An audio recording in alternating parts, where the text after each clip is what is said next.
ఇట్లా భారత జనతా పార్టీ మరియు బీఆర్ఎస్ 2 ఒకటే అన్నట్టు కూడా చాలా వరకు వస్తా ఉన్నాయి.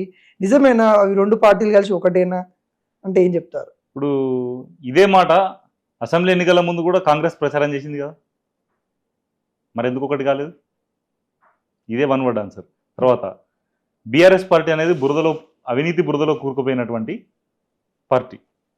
భారతీయ జనతా పార్టీ అనేది కమలం స్వచ్ఛంగా ఉంటుంది. అది బురదలో ఉన్న నీళ్ళలో ఉన్న ఎక్కడున్నా చిన్న నీటి బిందువు కూడా అంటదు. కాబట్టి వాళ్లకు మాకు పోలిక లేదు, వాళ్ళతో మేము కలిసే ప్రసక్తే లేదు. ఒకవేళ కలిసే ఉద్దేశం ఉంటే మా అధిష్టానం ఎప్పుడు అనౌన్స్ చేసేది. ఇలా ముసుగులో గుద్దులాటలాడేది భారతీయ జనతా పార్టీ స్వభావం కాదు. ఎందుకని మరి మొన్న ఎమ్మెల్సీ ఎన్నికలప్పుడు కూడా మరి బీఆర్ఎస్ బీజేపీకి సపోర్ట్ చేసింది అన్నట్టు కనిపిస్తా ఉంది. మీరే చెప్పండి, బీజేపీకి సపోర్ట్ చేసిందా, స్వతంత్ర అభ్యర్థి అయినటువంటి బీఎస్పీ అభ్యర్థికి మద్దతు ఇచ్చిందా? కాంగ్రెస్ ముఖ్యమంత్రి గారి కూతురే ఆయనకు మద్దతు ప్రకటించింది. స్వయంగా మాకు కరీంనగర్ ఎమ్మెల్యే అయినటువంటి గంగుల కమలాకర్ గారు వారు ఓటేసి ఆ అభ్యర్థితో కలిసి నిల్చొని ఫోటో దిగారు. ఇంత కళ్ళ ముందు సాక్ష్యాలు ఉన్నప్పటికీ మళ్ళీ కాంగ్రెస్ పార్టీ వీళ్ళు బీజేపీకి మద్దతు ఇచ్చారంటే అది వాళ్ళ యొక్క విజ్ఞతగా వదిలేస్తుంది. ఎల్లేటి మహేశ్వర్ రెడ్డి గారు నిన్న ఒక సంచలనమైన వ్యాఖ్యలు చేశారు. తెలంగాణలో సీఎం మారబోతా ఉన్నారు అన్నట్టు వ్యాఖ్యలు చేశారు. ఏమి అర్థం ఏముంది దాని వెనకాల వ్యాఖ్యలు చేయడం వెనకాల? వారు చెప్పింది వాస్తవం. ఎందుకంటే ప్రస్తుతం ఉన్న కాంగ్రెస్ పార్టీ పరిస్థితి ఎట్లుందంటే, కాంగ్రెస్ పార్టీ మాటకు మతి లేదు, పూటకు గతి లేదు. స్వయంగా ముఖ్యమంత్రి డైరెక్ట్ చెప్తా ఉన్నాడు, నన్ను ఓసినా మీకేమీ లేదని చెప్తున్నానంటే అంత దౌర్భాగ్య పరిస్థితిలో వాళ్ళ పార్టీ ఉన్నది. వాళ్ళ ఇల్లు గడిచే పరిస్థితి లేదు. సో పార్టీ ఇప్పుడు ఏం చేసినా ఆశ్చర్యం లేదు. మరి ముఖ్యమంత్రి సీటుకు గ్యారంటీ లేదు. ఇది చైనా ప్రొడక్ట్ అయిపోయింది ఇప్పుడు, no guarantee no warranty. So ఆ ముఖ్యమంత్రి సీట్ ఎన్ని రోజులు ఉంటుంది ఎన్ని రోజులు ఉండదు అనే విషయం స్వయంగా ముఖ్యమంత్రి గారు కూడా తెలియదు. ఆ విషయాన్ని మన ఎల్లేటి మహేశ్వర్ రెడ్డి గారు స్పష్టం చేయడం జరిగింది. అంటే అక్కడ మార్పు అనే విషయము బీజేపీ వాళ్ళు ఎందుకు చెప్పాలి? అంటే కాంగ్రెస్ వాళ్ళు చెప్పుకుంటారు, కాంగ్రెస్ పార్టీ వ్యవహారాలు కాబట్టి వాళ్ళ ఇంట్లో వ్యవహారాలు బీజేపీ ఎందుకు స్పందిస్తా ఉంది, కాంగ్రెస్ స్పందించకుండా? దీపం కింద ఇల్లంతా వెలిగించినా కూడా దాని కింద చీకటి ఉంటుంది. వాళ్ళు ఎన్ని మాట్లాడినా కూడా వాళ్ళు ఆ పార్టీ ఈ పార్టీ మేము ఎంతో చేస్తున్నాం చూపిస్తాను, వాళ్ళ కింద ఉన్న చీకటి వాళ్ళకి కనిపించేది. వాళ్ళ పార్టీలో ఉన్న లోపాలు, వాళ్ళ నాయకుల యొక్క లుసుకులు, వాళ్ళు చేస్తున్నటువంటి తప్పులు వాళ్ళకి కనిపించవు.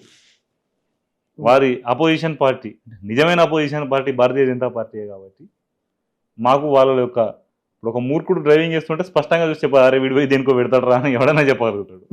ప్రస్తుతం కాంగ్రెస్ పార్టీ పరిస్థితి కూడా అట్లే ఉంది. ఎట్లా మరి మీరు భలే చెప్తా ఉన్నారు, కాకుంటే బీజేపీలోనే చూస్తే ప్రజలకు సంబంధించిన భూములు కానీ, ప్రజలకు ఏదైతే వాళ్ళకి గవర్నమెంట్ ఇచ్చిన అసెంబ్లీ ల్యాండ్లు కానీ బీజేపీ కొంతమంది లీడర్స్ కబ్జా చేసుకున్న పేరు కూడా చాలా వినబడుతుంది తెలంగాణలో ముఖ్యంగా. ఎలా చూస్తా ఉన్నారు వీటిని? చూడండి, తెల్లబట్ట కనిపిస్తే ఎవడైనా బురద తెల్లే ప్రయత్నం చేస్తాడు రాజకీయాల్లో. ఇంకొకటి, నేను ఎవరిని సమర్థించడం లేదు. ఒకవేళ వాళ్ళు చేసే ఆరోపణలు నిజమైతే కోర్టులు ఉన్నాయి, చట్టాలు ఉన్నాయి, పోలీసులు ఉన్నారు. 4 రోజులు వెనుక కావచ్చు ముందు కావచ్చు, సమాజం అనే పూలవనంలో సువాసన దాగదు, దుర్వాసన దాగదు. 4 రోజులు కవర్ చేసుకున్నా కూడా ఏదైనా కానీ బయటకు వస్తుంది. చట్టం దాన్ని ఖచ్చితంగా నిరూపిస్తుంది. తప్పు చేస్తే శిక్షిస్తుంది, చేయకపోతే ఖచ్చితంగా వాళ్ళు నిర్దోషులుగా ప్రకటిస్తుంది. కాబట్టి ఎవడో జల్లే బురదకు మేము ఆరాటపడాల్సిన అవసరం లేదు, ఆగం కావాల్సిన అవసరం లేదు.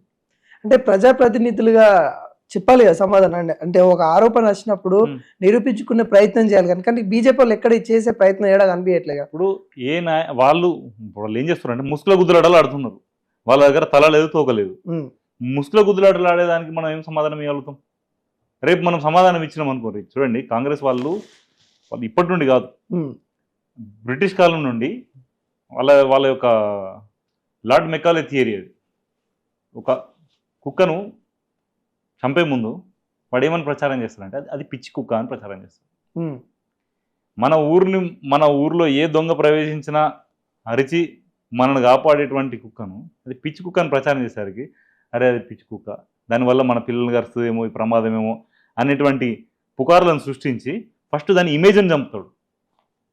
తర్వాత దాన్ని చంపి వాడు ఏమని ప్రచారం చేస్తాడు, అరే వీడు ఎంత మంచివాడు, మన పిల్లల మీద దాడి చేయకుండా ఈ పిచ్చి కుక్కని చంపిండి అని చెప్పేసి క్రెడిట్ కొట్టేస్తాడు. వాడు మనకు హాని చేసినా కూడా వాడు మంచి చేసినట్టు కవర్ చేసుకోవడంలో దిట్ట. ఈ కాంగ్రెస్ పార్టీ బ్లడ్ కూడా అక్కడ నుండి వచ్చింది. దీన్ని స్థాపించింది ఎవరు? AO Hume is a Britisher. Um, వీళ్ళు అన్వయిస్తున్న దారి కూడా అదే. కాబట్టి వాళ్ళు భారతీయ జనతా పార్టీ నాయకుల మీద బురద జల్లడంలో ముందుంటారు.